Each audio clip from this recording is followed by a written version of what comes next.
ഇത് mass Motors ഇതാണ്. ഇത് നമ്മൾ ഹോണ്ട ആക്റ്റീവ് വണ്ടി. നമ്മൾ വണ്ടി ആക്സിഡൻ്റായിട്ട് നമ്മൾ വണ്ടി പോയി എടുത്തു കൊണ്ട വണ്ടിയാണ്. അപ്പോൾ അതിൻ്റെ ഉണ്ടല്ലോ നിലവിൽ വണ്ടി നമ്മൾ ഓടിച്ചു കൊണ്ടുമ്പോൾ അതിൻ്റെ കംപ്ലയിൻറ്റ്സ് കൃത്യമായിട്ട് നമുക്ക് അതിനകത്ത് ഫോർക്ക് ബെൻഡ് ആയതുകൊണ്ടാണ് വണ്ടി സൈഡ് വലിവ് കാര്യങ്ങൾ കാണിക്കുന്നത് കേട്ടോ. വണ്ടിയുടെ ഈ സൈഡ് ഈ ഫോർക്ക് ചെന്നിട്ട് ഈ ഭാഗം ചെന്നിട്ട് വണ്ടി ഇടിച്ചിട്ട് ഫോർക്ക് ബെൻഡ് ആയേക്കാണ്. അപ്പോൾ നമുക്ക് നിലവിൽ ഈ ഫോർക്ക് അസംബ്ലി ഈ ഹാൻഡിൽ പിടിപ്പിച്ചാൽ ആ അസംബ്ലിയും വേണം, ആ ഫുൾ ഫോർക്ക് അസംബ്ലിയാണ് നമുക്ക് മാറ്റി പുതിയതിടേണ്ടി വരും കേട്ടോ. എന്നാലാണ് നമുക്കത് ആ ടൈറ്റ് കാര്യങ്ങൾ മാറുള്ളൂ. ഒന്നുമല്ല പുതിയത് ഇടണം, അതല്ലെങ്കിൽ ലെവൽ ചെയ്ത് കയറണം. പക്ഷേ ലെവൽ ചെയ്താലും 100% ഒന്നും ക്ലിയർ ആവാറൊന്നുമില്ല കേട്ടോ. അപ്പോൾ ഞാൻ എസ്റ്റിമേറ്റിനകത്ത് മാറ്റി പുതിയത് ഇടുമ്പോൾ എത്ര വരും എന്നുള്ള രീതിയിലുള്ള എസ്റ്റിമേറ്റ് നോക്കിയിട്ട് അതിൻ്റെ ഡീറ്റെയിൽസ് തരാം. നോക്കിയിട്ടൊന്ന് റിപ്ലൈ ഇടാം. നമുക്ക് അതനുസരിച്ചിട്ട് നമുക്ക് ഐറ്റം ഓർഡർ ചെയ്ത് വരുത്തേണ്ടതായിട്ടുണ്ട് കേട്ടോ.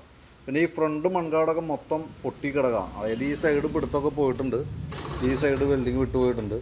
മുകളിലത്തെ ഒരു ബോൾട്ടിൻ്റെ ബലത്തിലാണ് നിൽക്കുന്നത്. അപ്പോൾ ശരിക്കും പറഞ്ഞാൽ നമുക്ക് മൺകാടിൻ്റെ അസംബ്ലിയൊക്കെ മാറ്റി വയ്ക്കണതാണ് ബെറ്റർ. കാരണം എന്താ വെച്ചാൽ ഇത് വെൽഡ് ചെയ്യുന്ന സമയത്തൊക്കെ പെയിൻറ്റൊക്കെ പോകാനുള്ള സാധ്യതയുണ്ട്. അതല്ലെങ്കിൽ നമുക്ക് എന്ത് ചെയ്യാമെന്ന് വെച്ചാൽ ഈ സൈഡ് തുളച്ചിട്ട് ഈ മൺകാട് തന്നെ തുളച്ച് ബോൾട്ട് ഇട്ട് പിടിപ്പിച്ച് ബലപ്പെടുത്തി നിർത്താം. അതങ്ങനെ ചെയ്താലും മതി, കുഴപ്പമില്ല. കാരണം വണ്ടിക്ക് അത്യാവശ്യം പഴക്കമുണ്ട്. അപ്പോൾ നമ്മൾ ഇതിന് മൺകാടൊക്കെ വരുമ്പോൾ ഏകദേശം 12,000 താഴെ നമുക്ക് മൺകാടിന് മാത്രം വിലയുണ്ട്. ഏകദേശം ഒരു 1800 1900 ആ റേഞ്ചൊക്കെ വരും. പിന്നെ നമ്മളത് പെയിൻറ്റ് ചെയ്തൊക്കെ എടുക്കണം. കാരണം പെയിൻറ്റ് ഇല്ലാണ്ടായിരിക്കും വരാം. പെയിൻറ്റ് എടുക്കുമ്പോൾ പിന്നെ പെയിൻറ്റിങ്ങിൻ്റെ പൈസയൊക്കെ അഡീഷണൽ വരും. അപ്പോൾ തൽക്കാലം വേണമെങ്കിൽ നമുക്ക് ഈ മൺകാട് തന്നെ സെപ്പറേറ്റ് സൈഡിൽ നിന്ന് ബോൾട്ട് കൊടുത്ത് ബലപ്പെടുത്തി നിർത്താം. ഫോർക്ക് അസംബ്ലി എന്തെങ്കിലും മാറേണ്ടി വരും. അതേപോലെ തന്നെ ഫോർക്ക് മാറ്റാനായിട്ട് അഴിക്കുമ്പോൾ ഹാൻഡിലിൻ്റെ ബെയറിംഗ് സെറ്റ് മാറ്റേണ്ടി വരും.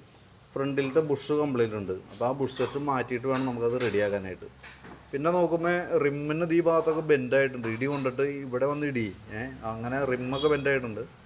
അത് നമ്മൾ നോക്കുമ്പോൾ തൽക്കാലം വേണമെങ്കിൽ അടിച്ച് ലെവലാക്കി ഇടാം. ചെറിയൊരു വെട്ടൽ കാണിക്കുക എന്നാലും കേട്ടോ.